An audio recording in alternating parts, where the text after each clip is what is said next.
Hey guys, before we get started with Combat Night, Mitchell Chamale, guys, stay safe out there, stay home. I know everyone is going through this, and we're going to go through this with you together here with the Fight Bananas Podcast. And also, I just want to really quick shout out all of our sponsors. They've all stayed with us. These are hard times for everybody, and when they stick with us, we are sticking with them 10 times fold. Fusion CBD products, Mako Tech mouthguards, Instill Nutrition, and of course, Warhammer Fightwear. So guys, shop local. I know it's hard for everyone, but let's give it back to who gives it to us. Warhammer Fightwear, Fusion CBD products, Mako Tech mouthguards, and Instill Nutrition. All right, guys, let's go bananas with Mitchell Chamale. All right, guys, I'm sorry I didn't hit the record button. We've been recording for 3.5 hours with Mitchell Chamale, so let's do it all over again. You ready, Mitchell? I'm going to do my best, man.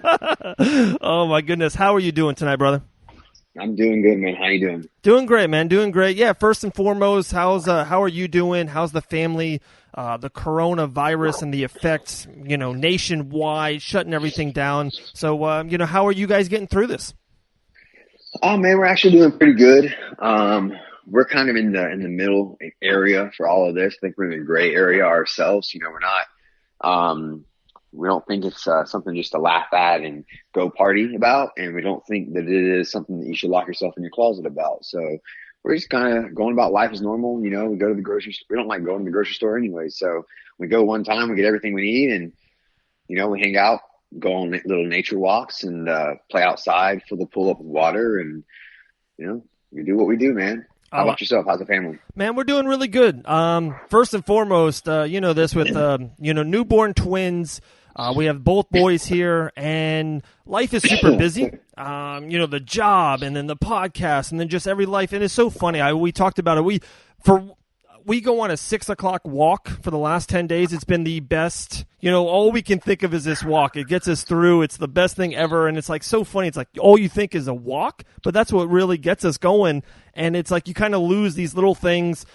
Day to day, it gets so crazy with multiple kids. It's we're picking what birthday party to go to, and then what the weekends fly by. We got to take our son to the newest movie, and then boom, next thing you know, it's Sunday at 10, and then you get in the rat race of the week. And now, man, it's been pretty cool, man. Just really chilling at home, really diving all in with our the kids. The girls are growing each day. It's unbelievable. And our 2.5-year-old, man, we're teaching him things to do here, boxes and squares and hot and cold. It's awesome, man. We're to be really honest, I'm really enjoying the family time. I really am. Oh, that's dope, man. That's good. I know you're a busy guy, like you were saying, all the business and stuff. I myself am too, and yeah, just like you said, it's good to get a little extra time in with the family. Right. And then, of course, I'm not going to lie either. It's the podcast for the last 10 days. We've been very blessed and very lucky and grateful. We had some really strong ones. Dean Thomas, Charles Rosa, Phil Rowe, Hannah Goldie. And our numbers the last 10 days have just 4 or 5 times that we usually do. Hey, we're giving the world content, especially our mixed martial arts community here in Florida. We're giving them content because there's no fights to go see or to go see. So it's right. We're turning the negatives into positives over here. Yeah, man. I mean, we started a whole Combat Night OG tournament just to create some content and get the fighters some reasons to get a little bit of a following and, distract people. It's good to have that distraction.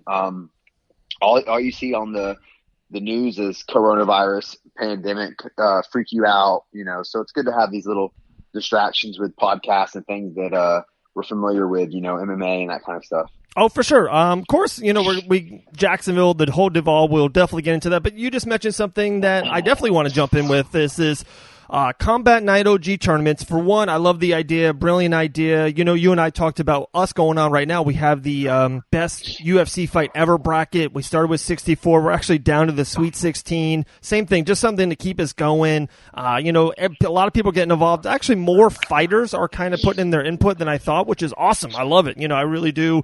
So, for one, how'd you come up with the idea? Two is, were you concerned at all that you would, put fighters against each other that maybe you wouldn't want to in a way to kind of, hey, vote for me, not vote for me, that kind of thing? Were you worried at all? It's like, nah, man, it's all in good fun where it's all about voting and just kind of creating content and keeping names out there. Like Naomi Young, I voted for her today, you know what I mean? So just kind of sprucing stuff up. Yeah, I wasn't concerned at all, man. Everybody that's on our roster is like family.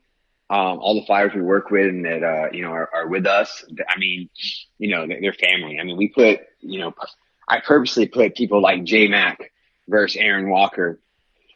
I could have put them with somebody else, right. That's just if I'm being honest, I purposely did those things. I purposely put Sock and Ralph with each other. I thought it'd be funny. I mean, so the Rock and Sock connection, man. Yeah. I mean, these are the guys that I've trained with. Everyone in this, I think everyone in this tournament, I would say 90% of the people, probably 95% of the people in this tournament, I've punched in the face. I love that. I love that. Yeah. So if I can punch them in the face, I can have a little fun too, Oh, for sure. And then I'm going to go with that right there. You just said you just punched a lot of the, the fighters that fight for you, you train with, roll with, punch, you get better, they get better, she gets better. How is that? Is that, does that make it more intimate, do you think? Do you think you have a stronger bond with some of the fighters because of that? Because they're like, shit, dude, if Mitchell can roll with me, if Mitchell's sweating in here in the gym doing all the things I'm doing, you think you get a respect factor, a mutual respect with that? Yeah, I mean, it's funny. A lot of guys, it's a little more well known now, but 4 or 5 years ago, when I wasn't so active on the Combat Night social media, and I wasn't I was still going out when I was training people, but I wasn't training necessarily with as many people as I have in the past 3 or 4 years. But it was funny, man. People used to they would spar with me. I'd go maybe to the jungle or something. I'd go to different places and. You see these guys kind of taking it easy or, finishing, and I want to let them know, like, no, man, we're here to spar. Like, I'm here to get some work. Start touching them, and they're like, oh, shit, okay. Even as recent as I was in Duval training, and a lot of these training sessions are a little rough on me now because I've been driving for 4 to 6 hours. Right. I go to another town, a bunch of young savages that are in fight camp. I'm not in fight camp. I train all the time, but I'm not in fight camp. And it was Reggie Mack, Preston Parsons, Kuba Kasuba, the Caveman, Corey Taylor, what's his name? Meticulous, Devin Polk. Man, it was just like 8 or 9 dudes that were all 155, 170. Wow. They were all like savages. Right. And at the end of the session, like the last round or two, like I don't take rounds off either. Like that's the big thing about me. Like I don't like taking rounds off. I want to go every round. It's just I don't like taking breaks. And Reggie Mack goes, man, I didn't realize you get down like that. I didn't realize you throw down like that. Something along those lines. And I was like, what you mean, bro? I was like, you didn't know I train and I spar like I get, I fight or whatever. And he started laughing. Like, I mean, no, I knew you trained. I just didn't realize you train. Like, it was almost like he was surprised that I was I was sparring with everybody. It was just funny. Right. Somebody who's, he has the most fights in Combat Night history, and even him. So it's people still, it's a little different, I think, for people to be able to punch their promoter in the face or whatever. So I think it does add a little bit to the, to the sauce. To feel more connected. And for us too, it helps me with matchmaking too, I don't always pull the card, but there's times where Richard and me were talking about matchups. I'm like, oh man, I don't know. I don't think that's a good fight to match, for whatever reason, because I've trained with both guys. And now I would never go and tell a guy, oh, so-and-so does this or so-and-so does that. But when me and Richard talk about matchups and we're putting fights together, it gives me a little extra insight on the fight, because it's like, oh, that's going to be a great fight because, both those guys got great stand up, or stylistically speaking, that's just an amazing fight. So it adds a lot to, I think, the respect between us, but also just the knowledge in general. For sure. That makes perfect sense. For the last 6 minutes, I got to pick up all those names you were just dropping with all these fighters. Man, I love me some Reggie Mack. He's one of my favorites for sure. No, it's all good, my man. Okay, so that's a fun question I want to have with you. And, I don't want to put you on the spot, but I know you're very, straightforward. You're very blunt.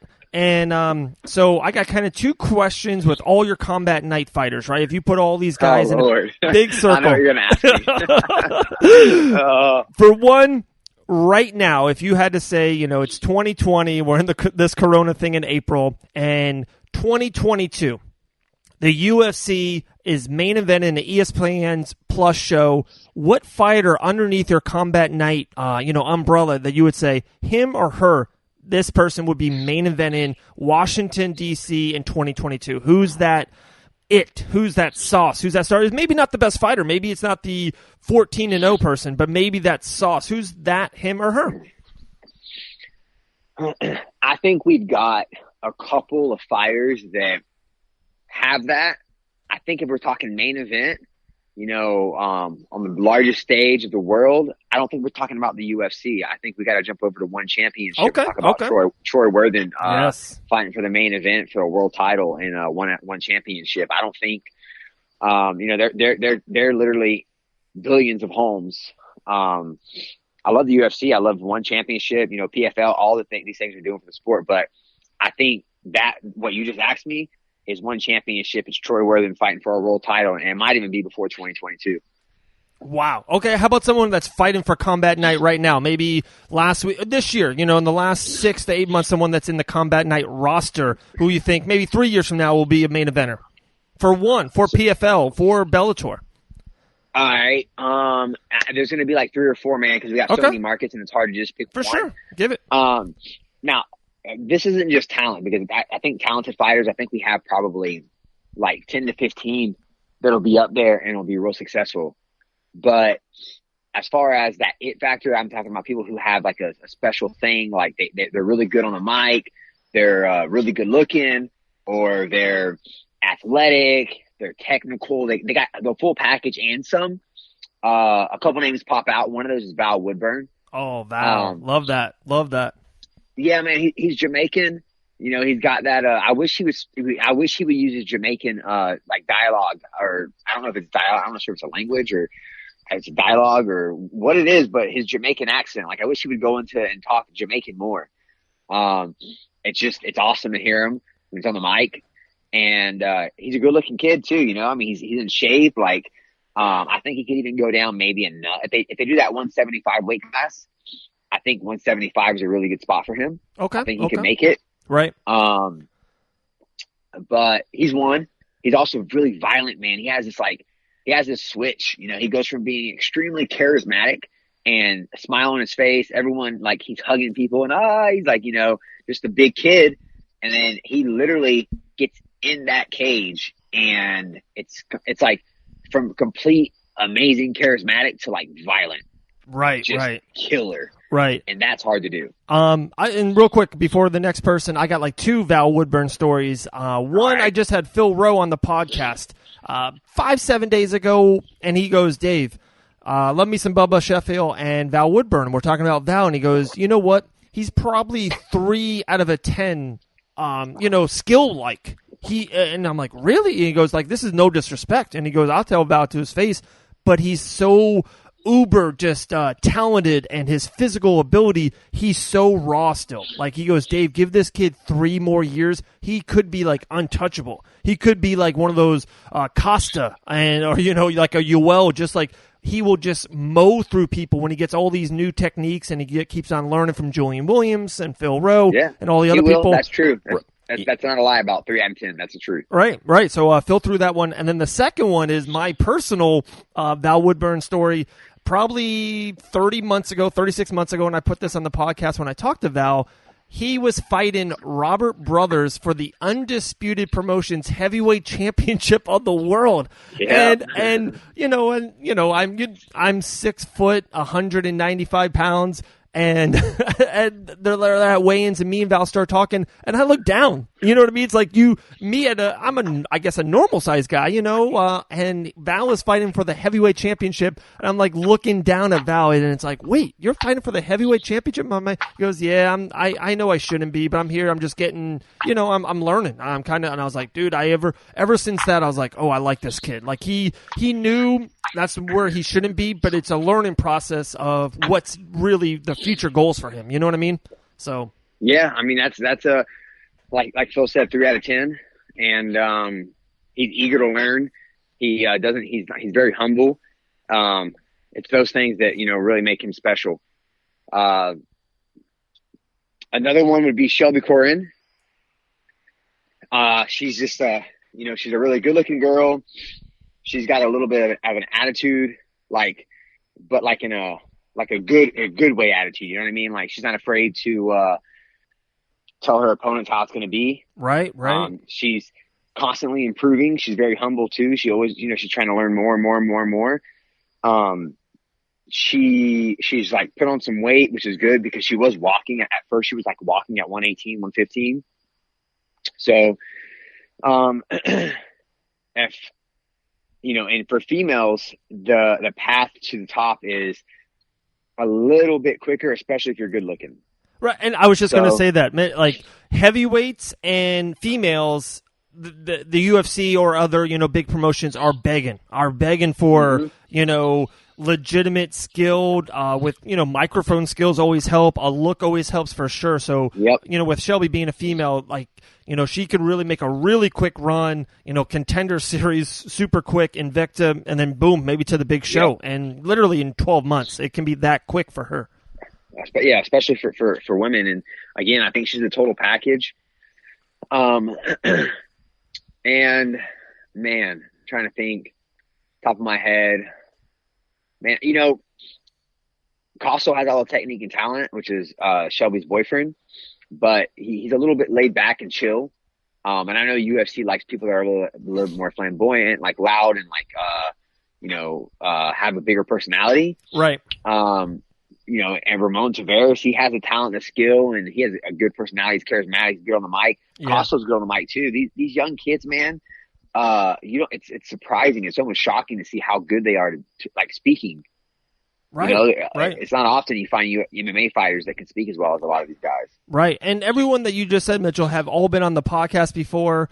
And like, I'm not to try to like bring that up, but it's, for them, for us, for a year ago and 15 months ago, it's like this learning process. I think I'm a better podcaster I am today in 2020 than I was at 2018. So for them, too, sure, the more time they get on shows, the more time they communicate, the more time they do little Instagram live videos, more time they kind of connect with people, they're only going to get better and better. Like you said, Tavares, man, I love that kid, too. The story is, the UFC, once in a while, they like to play up to those stories. It's, a roller coaster, a lot of lows in it, but super highs when he gets into the cage. That finish was just incredible, what he did in Duval just a couple of weeks ago. I promise we'll get into that. This is so much fun. I actually have one more kind of hypothetical question. I love these, talking to you about it. So we talked about right now. We talked about Troy Worthen, who's already over there at 1.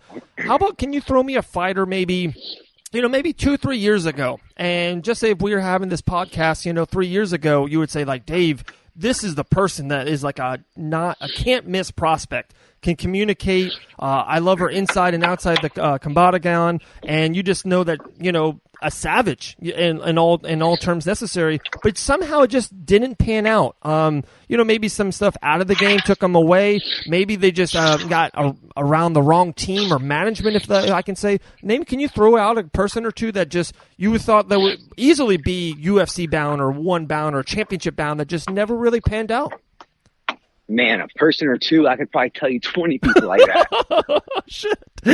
You know how many fighters that have all the talent in the world, all the work ethic in the world, but they have 2 babies by the time they're 20, or they have a girl that just doesn't support their dream, and they allow that to drag them down, and next thing you know, they're not training, or oh man, that's like such a common theme in the sport, man. It's Right. kind of hard to. But okay, so it just happens more often than you would even like to see. Yeah, it really does, man. Okay. It happens a lot. There's so many talented and like gifted athletes in the sport that could have really did something with it and haven't. They just stopped for whatever reason, or they slowed down, or some of it, it's they just chose to go a different route, which is cool. You know what I mean? Like if you just decide that fighting's not for you and you want to do something else with it, by all means. Like I would never want someone to be involved in the sport if they don't want to be in the sport. I'll give you a good one. I'll give you a good example. There's a kid named Xavier Jimenez. This is a good reason. He was in Tallahassee, and this kid is a savage, man. He's actually in California right now. He's a male model. He models for Reebok. He models for the UFC. Maybe not UFC, but like Reebok's UFC line, Right. And, oh man, he was a savage. He's one of our original OGs. Fought first couple of combat nights. He was like 4-0, 5-0 as an amateur. I mean, back before there was even ground and pound. I mean, this kid was good, and he was really, really young at the time in the sport. And man, he moved to California. Actually, right before we did our first pro event, he was moving to California, and we were kind of going back and forth about getting him a pro fight or him moving to California. He had some like stuff going on and like stuff he was pursuing, and I think it just kind of fell apart, man. We didn't make the fight happen, so we didn't think it's a professional fight. But fast forward to now, man, this kid's all over the place. He's inside of, you go into JCPenney's, you go into, any of these places, and you'll see his face on the Reebok stuff. Every now and then you'll see me share a post of his.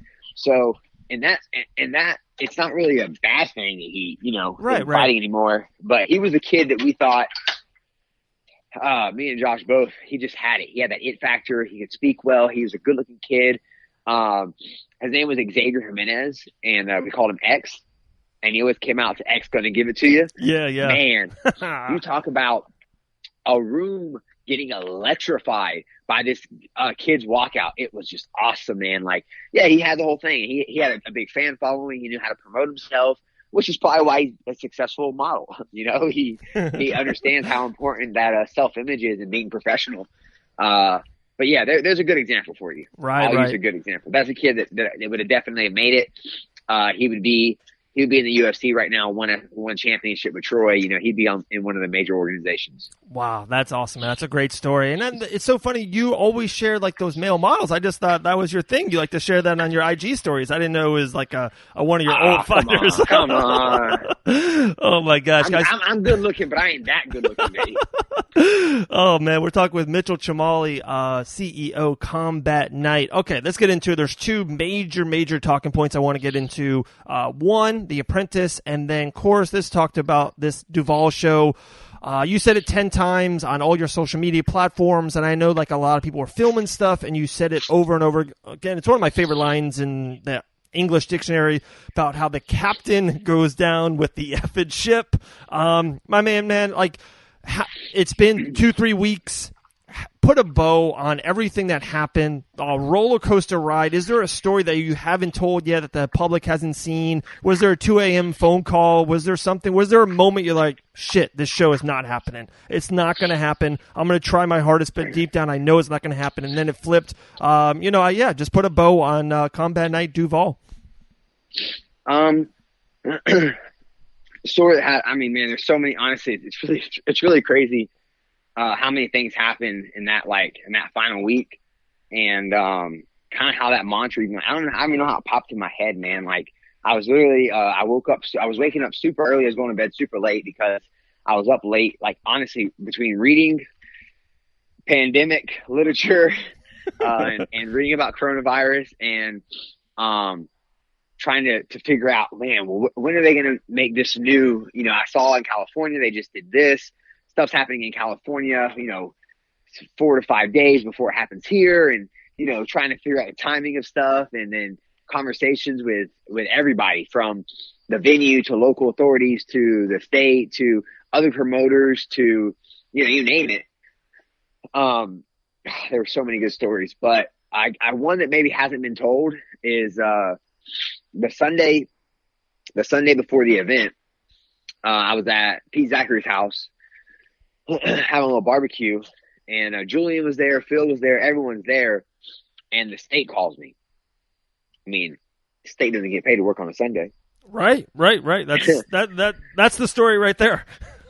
So I immediately like stomach drops. I'm like, oh God. And I'm out here with guys that are supposed to be, they're fighting on the card.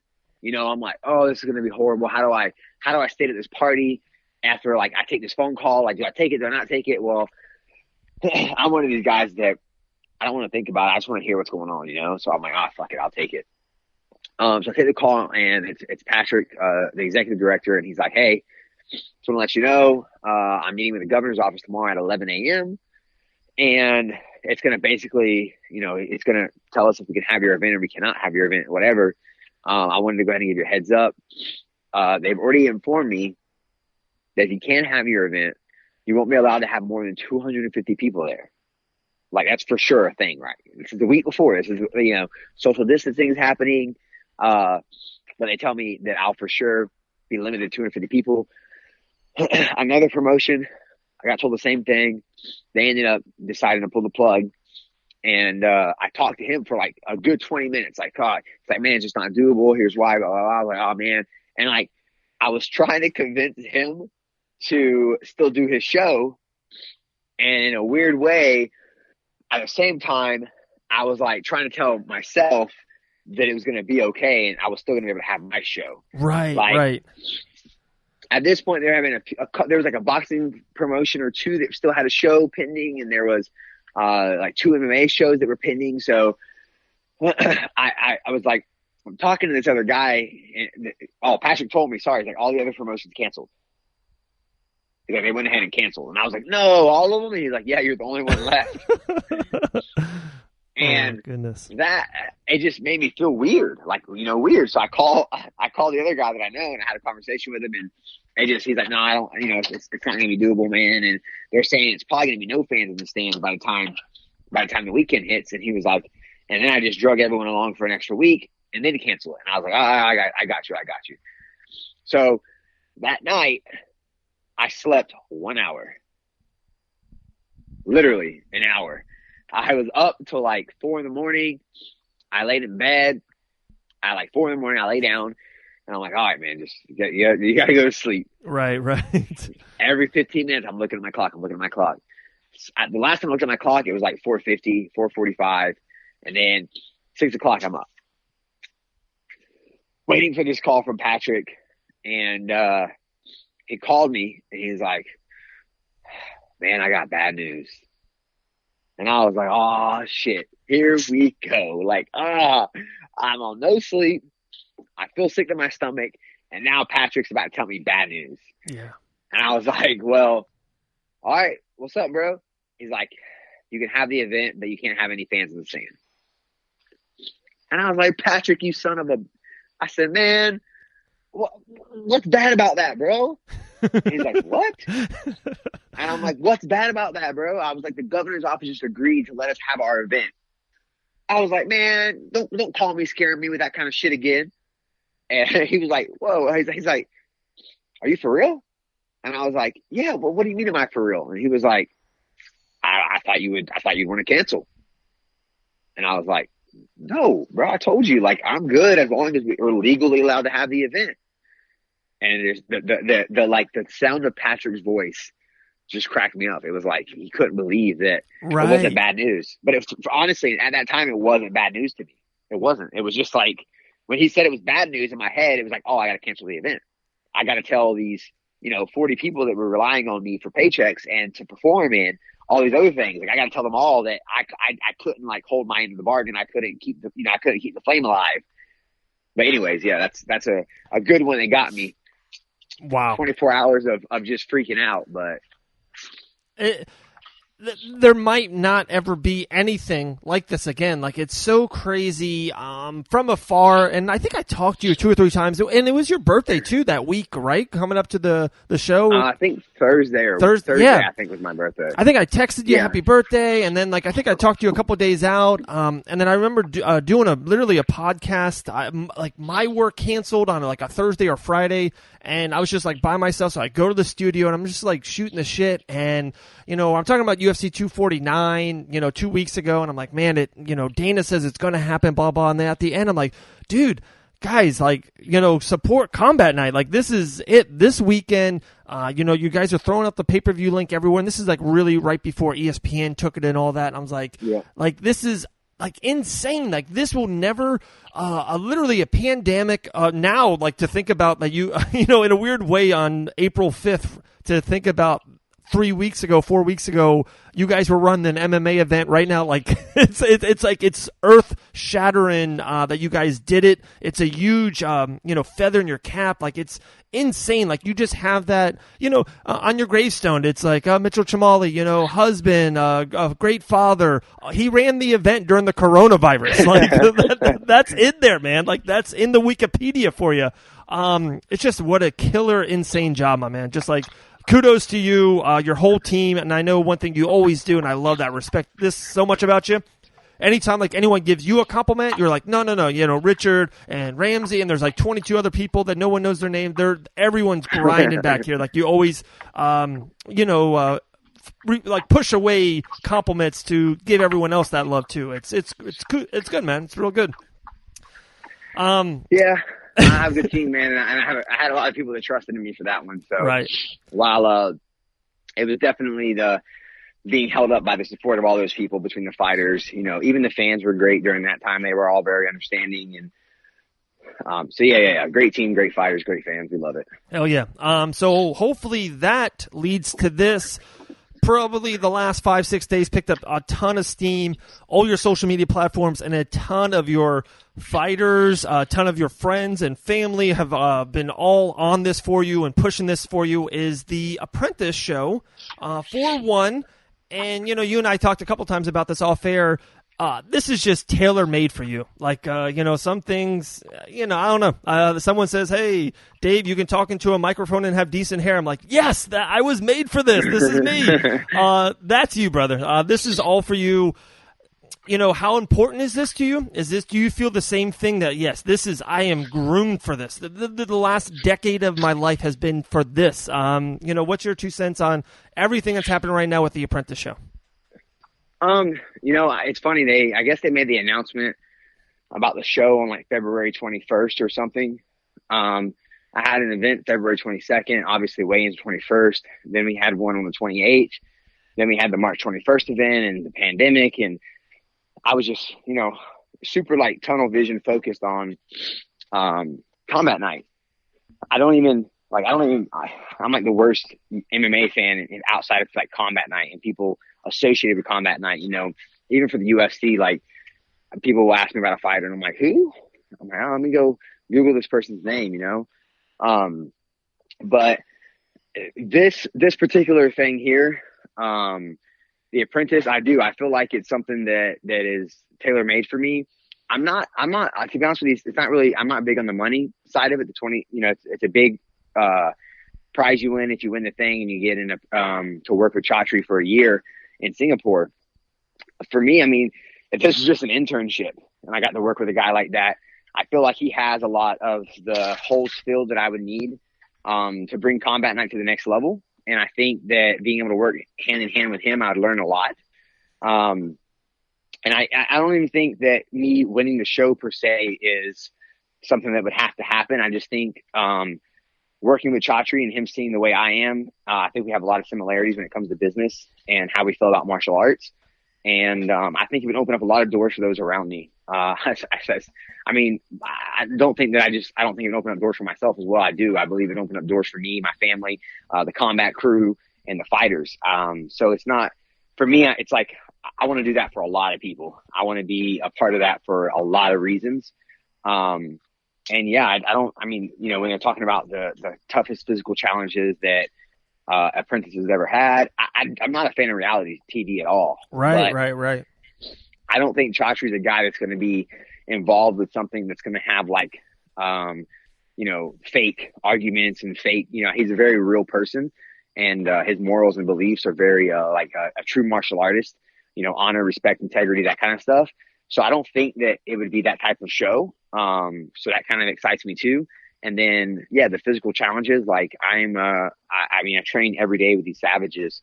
And then the business aspect of it, well, you win a gig at one championship, so you need to know how to run events. I mean, just off that alone, I've dealt with 120 with multiple problems, and I'm one of only 3 promoters in the world that held a live MMA event during the coronavirus pandemic. So I think that kind of puts me up there as far as qualified. And I mean, I think it makes sense for me to be a part of that. But you know, I get that it's TV, it's reality TV, and they're looking for certain, you know, holes to be filled.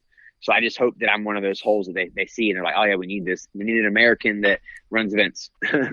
And they might be like, hey, we need someone with facial hair. That's then your money. Exactly. You know? Asians, apparently, I've been told by a lot of people that Asians are fans of beers. There you go. So there you go. There we go. That's so crazy. One thing that you hit on there and that really jumped at me. Okay, just say it goes, you get on and you rub shoulders with you, and he's like, oh my, Mitchell, I love this. You are everything that I want, my right hand man. This is, you know, I would love for you to stay here. Is this something that you would, you know, aspire to do long term, you know, overseas, or is it something that you're trying to get all this knowledge, get all these connections, and, you know, be the best person that you can be, and then come back here to Florida, you know, Tally and Orlando and everything here, and then just, you know, blossom it into Combat Night, into, you know, a Bellator or a one here. You know what I mean? Does that make sense? Is that something you would want to do overseas for the next 20 years? You know, it's for me, whenever I said it's opportunity for everyone, including myself and my family. When I'm talking about myself, it's really about the growth and the ability to work side by side with a guy like Chatri. And I know that means being in Singapore. And I also think that's an element of growth too, being able to operate your business from across the country. So yeah, I mean, that's kind of something I've come to, grasp with. I've realized that winning this opportunity means me being in Singapore for at least a year, and that could turn into a lot longer. I'm cool with that. You know, that's growth. Wow. Yeah. Growth is being uncomfortable. Growth is getting out of your comfort zone. The Florida MMA scene, as much as I love it and as much as I enjoy it and would miss it, you know, I think that brings more opportunities whenever I come back, or I don't even have to come back. You know, I have guys like Richard Cox and Ramsey White that I mean, you know, they're definitely more than able to run Combat Night in my absence, and I can still do a lot of stuff on social media, all the Instagram, all of the live videos, and you know, the connection with the fighters. You know, I talk to them. I probably talk to like 200 people a day. Between all the messengers and everything and the training and all that kind of stuff. I can do most of that from Singapore. So, you know, it's something that will probably happen if I end up winning the opportunity, or if there ends up being some sort of opportunity to work with Chatri. I don't imagine that it's going to be me being in the US. I imagine it would be, you know, me being in Singapore. Right. And it would not be like the best transition. Most likely it'd probably be a really rough transition getting over there. But, that's what's in it for me. What's in it for me is being uncomfortable and having to grow and having to suffer a little bit, because, you know, pulling me away from my home in Florida and all my friends and family would definitely be suffering. And I think it would provide the opportunity to grow, though. And that's what's in it for me, man, is I want to grow as a businessman. I want to grow as a husband, and I want to grow as like a father. And I think, you know, being able to take my family across the world and experience new cultures and everything, I think that says a lot. And I think it would pay off in the long run, man. Yeah, absolutely, my man. Absolutely. Dude, Mitchell, man, I appreciate your time always. You know, huge fan of you personally, huge fan of Combat Night. And it's kind of crazy. We are so close. We're, I think, an episode or two away, my man, from podcast number 200 underneath the Fight Bananas banner. On the 200th episode, we have someone who's a Combat Night OG, like you like to say, Jillian Robertson. She was on our first episode. She was on the 100th. It's only fitting she'll be on number 200. It's going to be really good. We have a lot of fun stuff to talk about with Jillian. But yeah, I just really want to say thank you to you personally. And then a lot of these episodes, the 200, have have been, Coslows and Val Woodburns and a lot of people underneath the Combat Night umbrella. So I just want to say big thank you. And man, we're here at 200, and I think I got another 4,000 in me. So I'm just getting started. That's awesome, man. Well, I'm very excited that you just hit number 200, but at the same time, you son of a. Everyone makes fun of us for having too many. When are they going to start making? Oh, what's this? Fight Bananas episode 359. That's what I get. Oh, you're on Combat Night 1,453 now. You're way past us, bro, and in a shorter period of time. I know, sure, and not even that. Here's like the stinker, and I really thought about this, and I'm happy I did it this way. So one thing that's been awesome about the podcast and what we've had with this platform, I hate saying that, you sound kind of so corny saying it, but for right now, right? Mm-hmm. It's been great. I always say that we're this oak tree, so I want to branch out. We've got branching out. So 2 weeks ago, we got our own professional wrestling podcast underneath our banner. They're 3 episodes in. I got nice. Puma Star and Vince Anderson. They're doing a Bare Knuckle FC podcast underneath our banner. So we have one more in the works. We're like right there to break that news. I'll talk to you off air about it. Okay. So we got like 4 podcasts now underneath our banner. We're literally going to have a podcast every single day, Monday through Sunday, 7 days a week. We're going to be like we're going to be like the news. Literally, nice. We're just dropping out content. People are going to want to listen to you. Hey, A little different than the news, but that's very true. God damn, the news is horrible, right? It's just horrible. I can't even watch it. And even the UFC news is horrible too lately. Yeah. I know everything.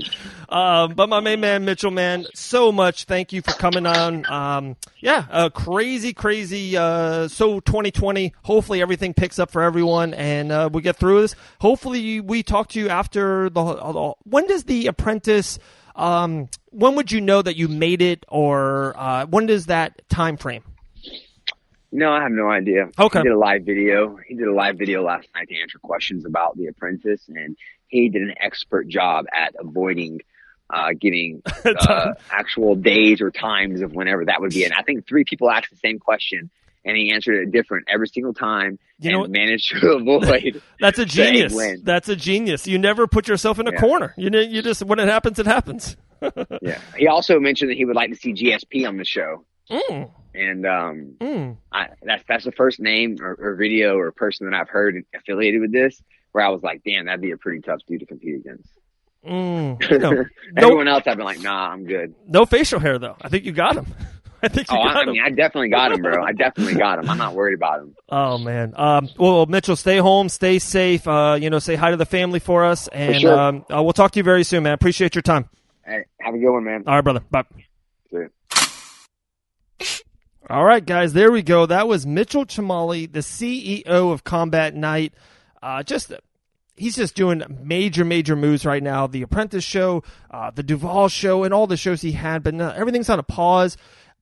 He's one person that I know when the world comes back, when we all get over this as a community, especially a mixed martial arts community, we know that Mitchell will hit the ground running. His team, Combat Night, will hit the ground running. Florida will boom again. And he's got so many stars. One person, he did mention J-Mac and Aaron Walker. J-Mac, a huge fan, and Naomi Young. So they're doing a lot of voting on their Instagram stories. So guys, head to Combat Night on Instagram. Make sure you vote. A lot of great stuff happening.